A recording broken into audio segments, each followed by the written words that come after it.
A man is dead after being shot outside a home in Brampton in what police are calling a targeted shooting.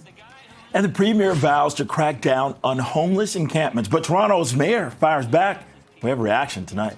And could there be more pain at the grocery store? Canadian families could be spending another $800 on food next year. We'll tell you more about a new report. After months of speculation, it's official. The city's WNBA team has a name. More on that and the logo and all the excitement. It's coming up. This is Live at 5.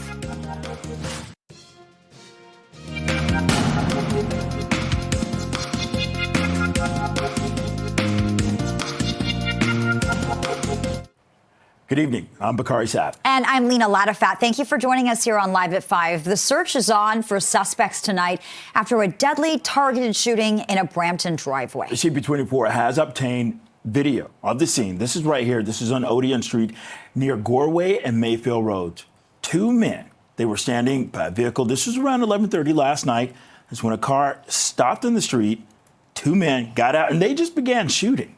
Both men in the driveway were shot. One of them died at the scene. The other was taken to hospital with an arm injury. The suspects, they drove away in the same vehicle that they arrived in. And CP24's crime specialist Steve Ryan joins us live with more on this investigation. Steve.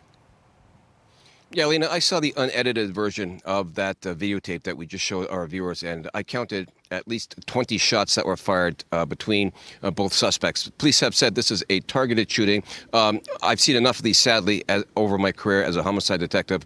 This was an ambush. This was an ambushed execution.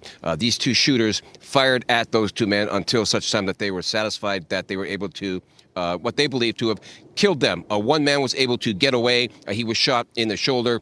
Thankfully, the other man suffered multiple gunshot wounds and died at the scene. So with this being targeted, it was clear that when these two suspects got out of that vehicle, they got out with a purpose, and that purpose was to shoot and kill those two men. Now, whether or not they knew who these two men were or it was mistaken identity, that'll be part of the police investigation. But their intent certainly was to kill those two men when they got out of the vehicle. And as we saw in the video, that vehicle drove away. So those suspects that remain outstanding, and the Peel Police continue to do their investigation at this location here in Brampton. We did hear from Peel Police earlier on today as well, and here is some of what we were told. Let's listen.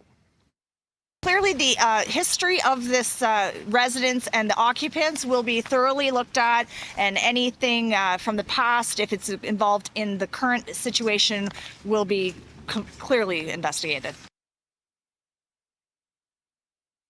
Do you have a lunch or anything to go to?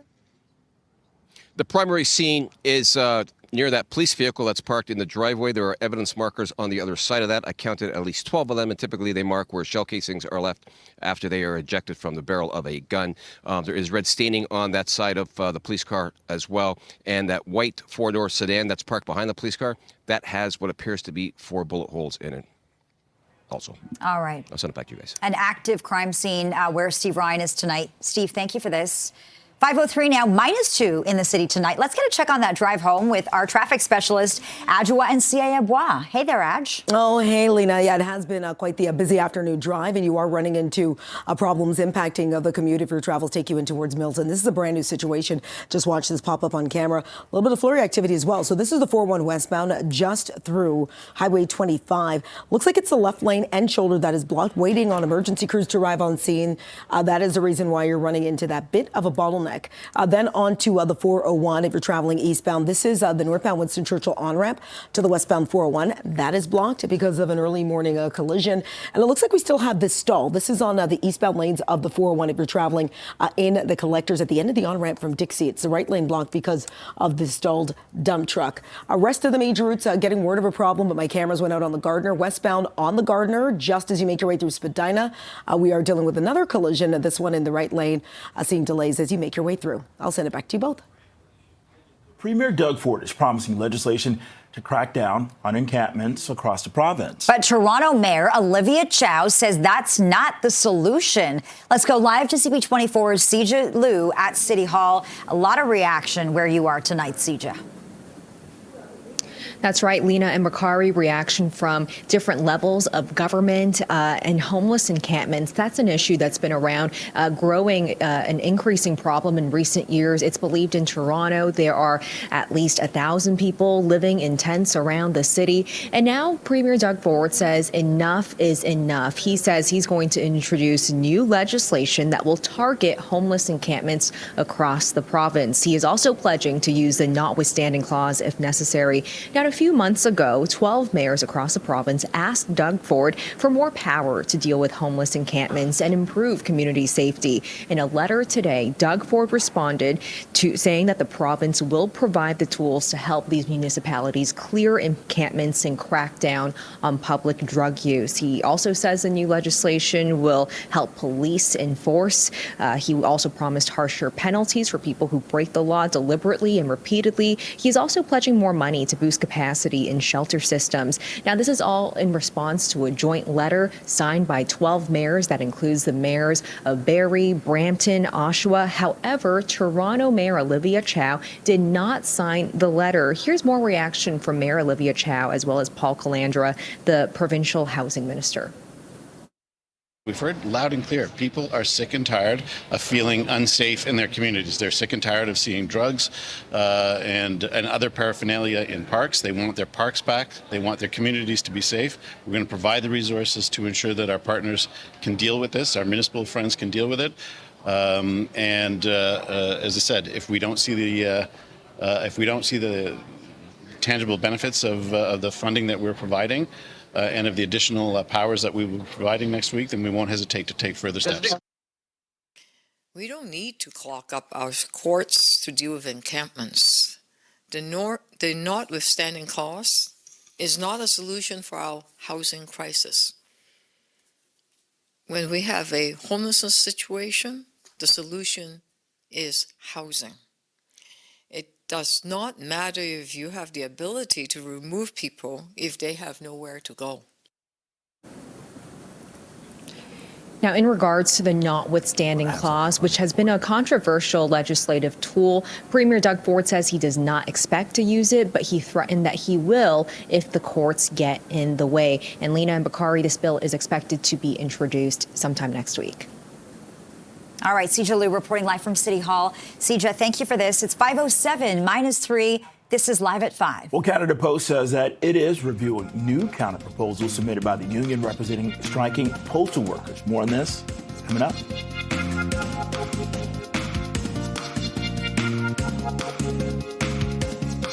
A new report indicates food prices in Canada are expected to go up between 3 and 5% next year. CP24's Arda Zakarian joins us live with the latest numbers and reaction. And Arda, that works out to be about another $800 per Canadian family. That's a lot.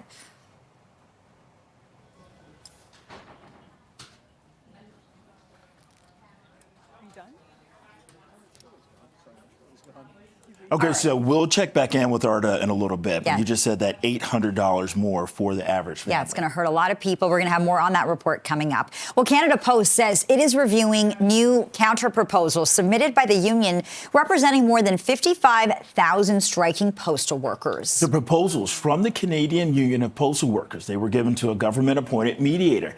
CUP W says it is ready to get back to federal mediation, which was put on pause last week. And one of the key issues in negotiations has been a push to expand delivery to the weekend. But the two sides, they are at odds over how to staff the expansion. Well, tomorrow marks 3 weeks since the strike began. Royal LePage says home prices in Canada will rebound next year. Yeah, thanks in part to lower interest rates. The real estate giant is forecasting that the aggregate price of a home in Canada will increase 6% year over year in the fourth quarter of 2025. The price of detached homes is expected to jump 7%, while condo prices are expected to increase 3.5%. In the GTA, the aggregate price for a home is expected to go up by 5% to over $1.2 million. And Royal LePage realtor Sean Ziegelstein joined us with more on these latest numbers. There's a lot of economic factors that they've got to take into consideration. They've also got to look at the political environment that we're in right now, including going down to the States and seeing what's happened there and what is to come. So I think there's a lot of uncertainty of what Bank of Canada is going to do, but I do expect at minimum a quarter point, perhaps a half point, and then going into 2025, we should be seeing a couple of drops in early 2025 as well. And I think what that will do is encourage buyers that have been sitting on the sidelines and waiting just from an affordability standpoint, that they're going to hopefully want to come back and say, okay, we're ready to now approach this market with the changes to mortgage rules and even down payments. And the Bank of Canada will make its next interest rate announcement next week. And a further rate cut could also push more buyers into the market. Well, more now on a story we were telling you about just a few moments ago. A new report indicates food prices in Canada, they're expected to rise next year. CP24's Arda Zakarian's been taking a closer look at the numbers, and she joins us live with more tonight. Arda, what are you hearing? Lena, this is your new grocery bill for 2025. For a family of four, it's $16,800, which is $800 more than what you were paying last year. Basically, one person in a family is just working to pay off groceries. Now, meat is set to go up 6%. That's the most that we're seeing. Here's more from Sylvain Charlebois, who is the project lead on this report. Meat and vegetables. The meat trifecta is really tricky right now. All three components, chicken, pork, and beef, particularly beef, all of them will be more expensive in 2025. And for produce and vegetables, well, we're expecting a weaker Canadian dollar. And when that dollar goes down, the buying power of importers also is impacted. We can expect to pay 5% more at restaurants as well. So why is all of this happening? Sylvain Charlebois touched on it, but we can also see energy costs, climate change, and geopolitics. Back to you. For Arda Zakarian live from the newsroom with the rising price of groceries. Right now it's 5:13.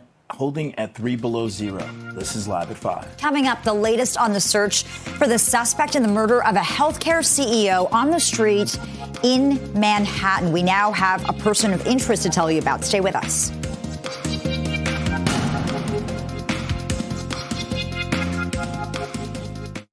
Welcome back. New images have been released in the search for the person responsible for the brazen murder of a healthcare CEO in Manhattan. NYPD sharing two photos of a person.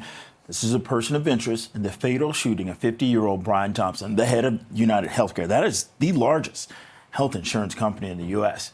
Well, Thompson was ambushed and shot in New York City on Wednesday. This is as he walked to an annual investor conference.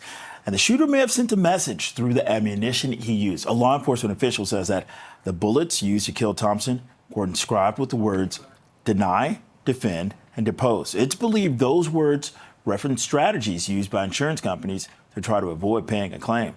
Well, the shooter took off on a bicycle and is still at large. Well, staying in the U.S., the National Weather Service has canceled its tsunami warning for the U.S. West Coast after a 7.0 magnitude earthquake. The U.S. Geological Survey says at least 5.3 million people in California were under the warning after the earthquake struck. It was felt as far south as San Francisco. This is where residents reported a rolling motion for several seconds, followed by smaller aftershocks. There are no immediate reports of major damage or injury. Well, Prime Minister Justin Trudeau addressed an Assembly of First Nations gathering in Ottawa this morning. He says the federal government has worked with First Nations to lay a better path forward that includes respect for sovereignty and a commitment to truth and reconciliation. The fact that after decades of federal governments not showing up, after decades of federal governments not putting money on the table, not in any substantial way like we have over the past 9 years, the imperative was very much on just being seen. But now you are working on, as you need to, figuring out what the path forward is for the next generations of engagement with the federal government. And we are here as a government to work with you on that. economic reconciliation, reforming the First Nations child welfare system, as well as the policing system. Those have been key points of discussion at the three-day assembly. Well, Canada's former Chief of Defence Staff, retired General Rick Hillier, spoke at the C.D. Howe Institute today to urge corporate Canada to advocate for increased defense spending. He also talked about increasing border security in response to a threat of tariffs from U.S. President-elect Trump. I don't know what the strategy is, but I could offer you the points of what you have to do. Number one, you got to know what's going on. And that means you got to focus our intelligence assets and our police intelligence, and they know where all the issues are. They know where the crossings are. Secondly, you've got to be able to observe what's happening there. You're not going to use aircraft and helicopters to do that. That's just far, far too expensive. What you need are things like tethered balloons, which all military forces use around the world in high threat environments, and they can look down and see what's going on. You have unattended ground centers and other places where you don't expect as much movement. And thirdly, you have to have the ability to react when something triggers. So that's where small drones in particular come into place. And fourthly, if it's a main thing that you need to react to, you have to have a QRF, a quick reaction force of people that either respond on land or respond by air with helicopters. NATO members are expected to spend 2% of their GDP on defense, and Canada has promised to meet that target by 2032. Ottawa currently spends roughly 1.4% on the military. Now, previously, President-elect Donald Trump has suggested he wouldn't defend allies against Russia if they didn't reach that goal. 11 children are among at least 20 killed in an Israeli airstrike in southern Gaza. It happened in the El Mawasi area, which Israel had designated as a humanitarian zone. Israel's military says it carried out a precise strike on senior Hamas officials, claiming that secondary explosions after the strike indicated there were weapons in the area. Officials claim it's a further example of Hamas's cynical exploitation of civilians. And families of the hostages still being held in Gaza, they're hopeful that their loved ones could be freed soon after President-elect Donald Trump warned that there will be hell to pay if they are not released by the time he returns to the White House. I cannot stress it more than these events are telling us that they we must do everything. The mediators needs to do everything. Qatar, of course, the U.S., we cannot wait to Trump to get into the White House. We need to strive to make the deal right now, this week, to end this and to bring them back home. Yesterday, Israel said its troops had recovered the body of a hostage in Gaza. Itay Svirsky was captured during the October 7th attack. Israel believes he was killed by captors while in captivity, who then held on to his body. It's believed about 100 hostages remain in Gaza, and a third of them are believed to be dead. It's 5:21, 0 or 3 below zero outside. This is Live at 5. Well, the new official name of Toronto's WNBA team has been chosen. The big reveal coming up. We now know the name of the city's WNBA franchise. CP24's Lindsay Biscaya is following the story, and she joins us live with more on the Toronto Tempo. You gave away the name. I know. I had to take it from you, Lindsay. But Lindsay's going to tell us what the reactions were, right? That's just it. I mean, reaction is almost as exciting as the name, really, because people are very split on this. Yeah, the Toronto Tempo, it's got a bit of a ring to it for sure. And the team and the league has said that there was more than 10,000 submissions from different Canadians with different ideas on what to call the team. And Toronto Tempo was the winner. So we're getting a first look at their name today. And we're also getting a look at their logo as well. So we'll show you that in just a moment. So a lot of news. This is really big news, though, when it comes to women's basketball as well. This is the first expansion team outside of the U.S. for the WNBA. So a lot of big things happening, and it opens up a lot of opportunities for other women who want to compete in this level of basketball. You just saw the logo right there. So it's about a light blue basketball with a T in the middle for both Toronto and Tempo. And the president of the team also announced the colors for the team. It'll be blue and red. And of course, we're getting lots of reaction, but we also heard from players from the Toronto Raptors today, the two Canadians on the team, about what they think, not just of the name, but the fact that women's basketball is now really coming to Canada. Have a listen. Having an identity is so great, and we feel so strongly about tempo. We've really created a new naming category. It's about the game of basketball, a game that we know and love. It's not about being fast or slow. It's about the control of the game. And ultimately, as Canadians, we're not playing someone else's game, we're defining ours. The energy, the excitement, we're so excited to see what fans do with this. When you think about tempo, it's not just let's go tempo, thinking about clapping, stomping, how they can really be the sixth person in the stands for our team. When you, trying to figure out a way to involve everything that you mean and everything that you want to represent, I think they did a really good job. I think Tempo is a really good name for the WNBA team, and hopefully it's a team that plays with speed and helps the tempo, so it goes with the name. I love it. I'm excited. First of all, me being from here, another basketball team, it's great, it's great, and I'm so excited, and I can't wait to just, get to a game and just see the energy that it's going to bring to the city. So it's interesting as well, as I mentioned off the top, there was thousands and thousands of submissions for name ideas. The team says that the name Toronto Tempo, Lena and Bakari, was actually mentioned a couple of different times from a couple of different people. So that's interesting. And in terms of the team itself, it'll start playing in 2026. This is the 14th franchise of the WNBA.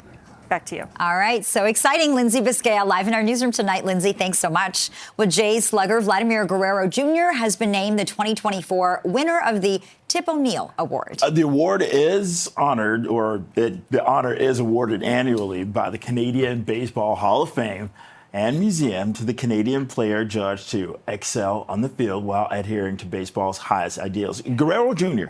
was born in Montreal when his father was a star player with the Expos.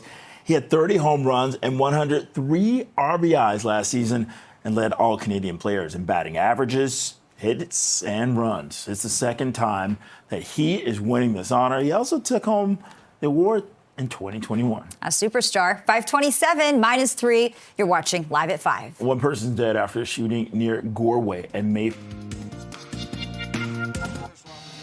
A man's dead after being shot outside a home in Brampton in what police are calling a targeted shooting.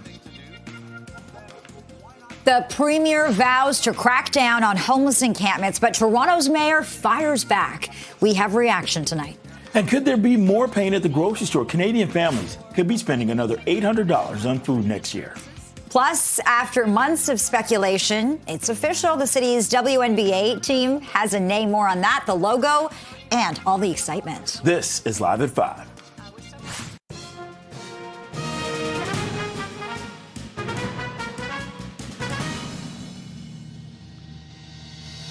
Good evening, and thank you for joining us. I'm Lena Latafaz. I'm Bakari Savage. Premier Doug Ford's promising legislation to crack down on encampments across the province. But Toronto's Mayor Olivia Chow says that is not the solution. Let's go live to CP24's Sija Liu at City Hall with the latest on this. Sija.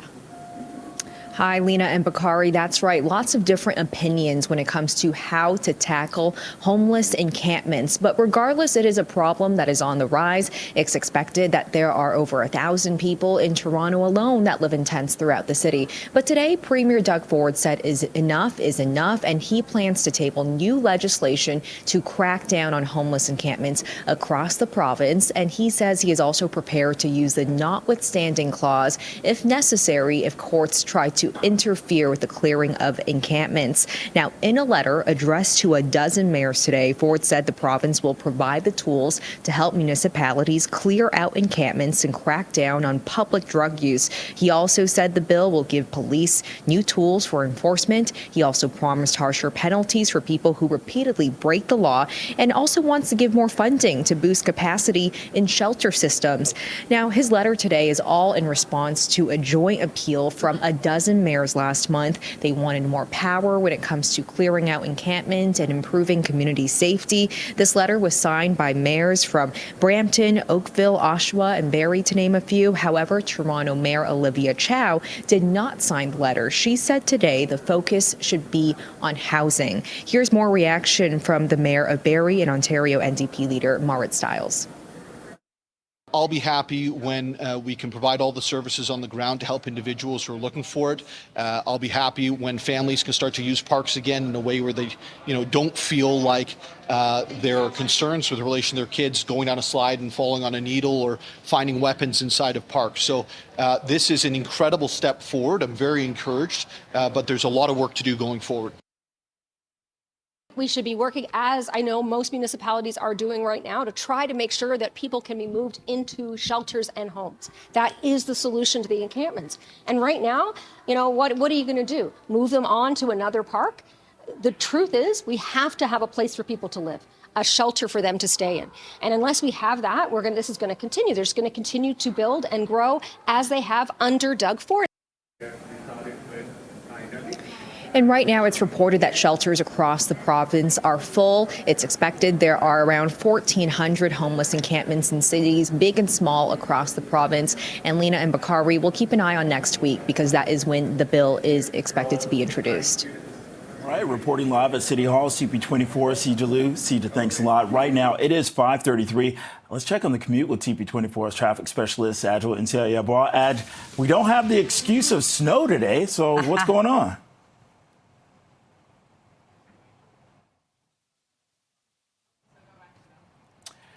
All right, we are having some audio issues with Adjoa's mic there, but we're going to check in with her as soon as we can. Let's get to some other stories tonight. The search is on for suspects after a deadly targeted shooting in a Brampton driveway. CP24 has obtained this video. This is of the scene on Odeon Street near Goreway and Mayfield Roads. Two men, they were standing by a vehicle. This was around 11:30 last night. That's when a car stopped on the street. Two men got out and started shooting. Well, both men in the driveway were shot. One died right there at the scene. The other was taken to hospital with an arm injury. The suspects, they drove away in the same car they drove up in. And CP24's crime analyst Steve Ryan joins us live with more on this investigation. Steve. Yeah, Lena Bakari, that happened at 11:30 last night. Odeon Street in Brampton was the location. It happened outside of a home, as you can see. We're going to show you that video one more time. I think it's worth looking at again. As you can see in that video, as the suspect vehicle pulls up, those two suspects get out, and they get out with a purpose. And that purpose is to ambush and execute those two men that are unsuspecting standing there in the driveway. Now, as we reported, one of those two individuals was able to escape, shot in the shoulder where he's recovering in hospital. The other man was shot multiple times and died at this location. So police have said that this is targeted. Those two individuals were targeted. Now, whether or not the suspects got the right two people or it was mistaken identity, that will be part of the investigation. But there is no doubt that when those two suspects got out, their intent was to kill those two men, and they did it almost immediately. I saw the unedited video and counted approximately 20 shots, 20 muzzle flashes that went off as this was taking place. So it's an active investigation going on right now as police continue to look for those suspects and that four-door sedan that was seen leaving the scene in that video. We did speak with Peel Police earlier on today as well, and here is some of what they said to us. Let's listen. We are asking for people in the area before 11:30, during around that time or afterwards, to please check any of their video surveillance or their dash cam footage for any signs of anything suspicious. No. The scene occurred right near where that police vehicle is parked in the driveway. That is where on the other side of that police vehicle, there are at least 12 evidence markers. They typically mark where shell casings land on the ground after exiting the barrel of a gun. There is red staining on the other side of that police car as well on the ground. And that white sedan that is parked behind the police car, there are what appears to be 4 bullet holes in that vehicle as well. I'll send it back to you guys. All right, Steve Ryan, live in Brampton tonight. 5:36, -3 in the city tonight. Let's check back in with our traffic specialist, Adjoa Nsiyabwa now. Adjoa, Bakari was talking about how we have no excuses tonight because there's no snow. Ooh, well, depending on where you're traveling, seeing some snow But I'll show you problems which are hindering the drive because, it's rush hour. Problems are always a thing in the mix. So this is the westbound 401 happening in the collectors. Lena Bakari, it's a stalled transport. It is that center lane that is occupied. Also problems out through Milton. My camera might have just gone out, but on the 401 westbound, right at Highway 25, have that left lane and shoulder blocked to the collision, making for a tough go if you're heading in towards the Milton stretch. Still have this problem from the morning. Not too sure what the holdup is, but the northbound Winston Churchill on ramp that does take you to the eastbound 401. That's been closed since the morning following a collision cleanup, and that snow we're talking about, it's happening in Vaughan. Light dusting, just getting word from a couple of callers that on the northbound 400 from Rutherford up to Highway 9, dealing with some blowing snow, which is reducing visibility. So drive with a lot of extra care. I'll send it back to you both. This CP24 traffic report is brought to you by 407 ETR. Enjoy the journey with a stress-free commute. Peel police are investigating the circumstances of a fatal crash in Mississauga. Emergency crews were called to Wolfdale Road and Central Parkway around 1:30 this morning. A Beck taxi had crashed into a pole. The driver, a 25-year-old man, was pronounced dead on scene. There is no word on if weather conditions played a factor here. And police have released video of a suspect vehicle wanted for shooting at a home in Georgina. So a vehicle drove past a home in the area of Connell Drive and Church Street. This was around 5 o'clock Tuesday evening, firing multiple gunshots. The house was hit by multiple bullets. There were no injuries. A dark-colored SUV was last observed traveling eastbound on Church Street. Investigators, they're seeking any video surveillance or dashcam video from the area around the time of the shooting. Police say a man and a woman are facing charges after 2 loaded guns were found in a vehicle in Scarborough. Police say a vehicle of interest was spotted by officers in the area of Markham Road and Shepherd Avenue around 7:40 on Tuesday night. During their investigation, police say they noticed a gun that was partially concealed in the clothing of one of the accused. After searching the vehicle, police say another gun was found. Both of the accused are 37 years old, and they're facing firearm charges. And the search is on for a woman wanted in a parental abduction. Toronto police allege 41-year-old Camille Young has refused to surrender her child to the father, who was granted full custody on Monday. Investigators believe she may be driving a white 2011 Lexus hatchback. She's described as 5'4", with brown shoulder-length hair and brown eyes. Police are also looking for 7-year-old Madeline, who's described as 4'2" with a thin build and about 62 pounds. You just saw a picture of Madeline there. Anybody with information is asked to get in touch. Well, 3 men are facing charges after police found more than 50 vehicles at a chop shop south of Cambridge. The Waterloo Regional Police Service says they uncovered the operation in November when they were told a Toyota Tundra that had been stolen from the GTA would be found there. Police say 2 other Lexus vehicles stolen from the GTA were also found. In total, 52 vehicles worth a total of $4 million were recovered. Police say most of them had been stripped for parts that were being sent overseas to repair other stolen vehicles. And police are trying to identify a suspect in 2 holdups at convenience stores in downtown Burlington. The suspect can be seen here pointing a gun at a person.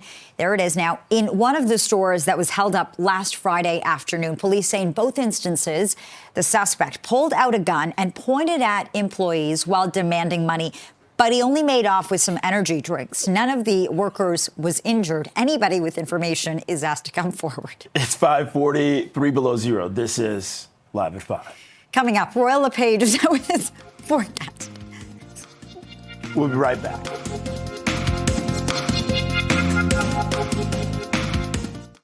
Welcome back. Canada Post says it's reviewing new counter-proposals submitted by the union representing more than 55,000 striking postal workers. The proposals from the Canadian Union of Postal Workers, they were given to a government-appointed mediator.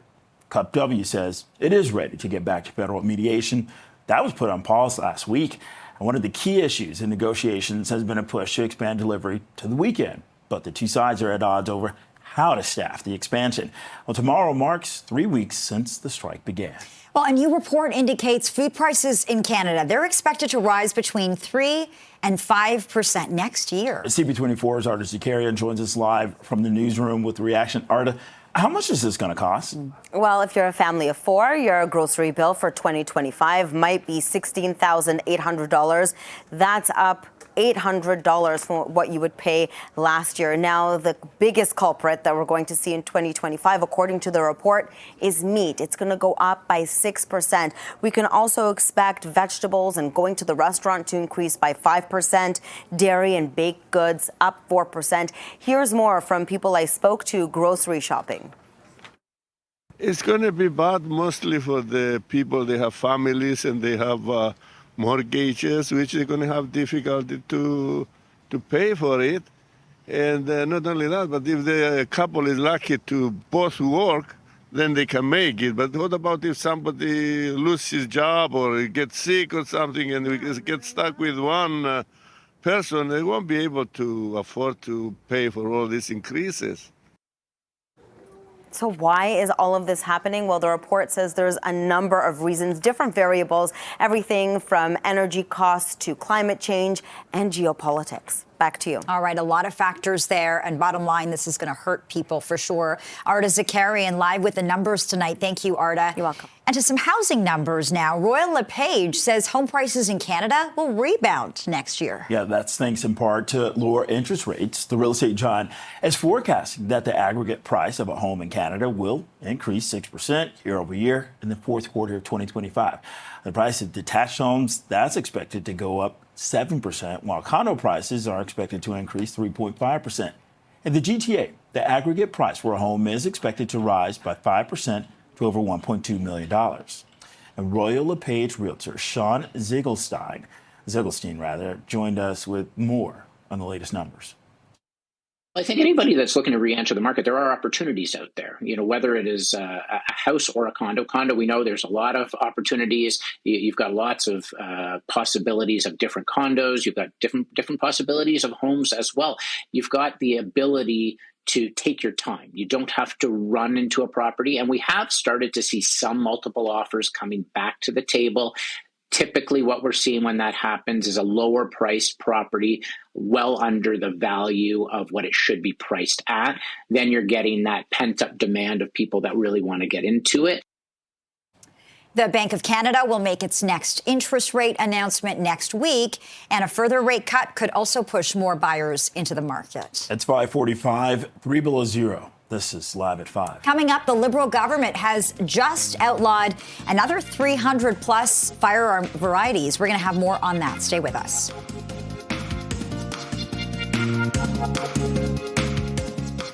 The Liberal government has outlawed another 324 firearm varieties. The move follows the 2020 ban of 1,500 makes and models of guns, a number that grew to more than 2,000 by November of this year as new variants were identified.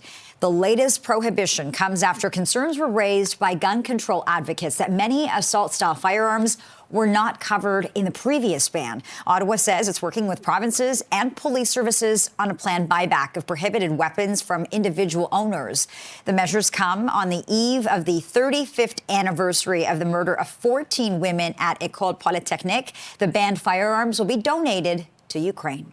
Well, new images have been released in the search for the person responsible for the brazen murder of a healthcare CEO in Manhattan. NYPD sharing two photos of a person of interest in the fatal shooting of 50-year-old Brian Thompson, the head of United Healthcare, the largest health insurance company in the U.S. Thompson was ambushed and shot in New York City on Wednesday as he walked to an annual investor conference. And the shooter may have sent a message through the ammunition he used. So a law enforcement official says the bullets used to kill Thompson were inscribed with the words deny, defend, and depose. It's believed that those words reference strategies used by insurance companies to try to avoid paying a claim.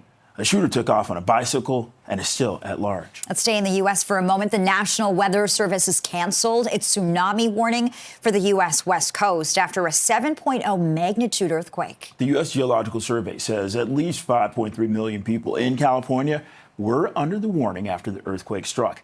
It was felt as far south as San Francisco. This is where residents reported a rolling motion for several seconds, followed by smaller aftershocks. There are no immediate reports of major damage or injury. Back in this country, the Parliamentary Budget Officer estimates Canada's tariffs on some Chinese imports will bring in hundreds of millions of dollars. In October, the federal government imposed a 100% tariff on Chinese-made electric vehicles. and a 25% tariff on steel and aluminum imports. That's expected to increase federal revenues by $473 million over 5 years. The Liberal government has cited unfair trading practices and abysmal environmental and labor standards that allow China to unfairly price and dump products into the market at a huge cost to the environment and workers. Well, South Koreans poured in the streets of the capital for a second night to rally against President Yoon Suk-yeol.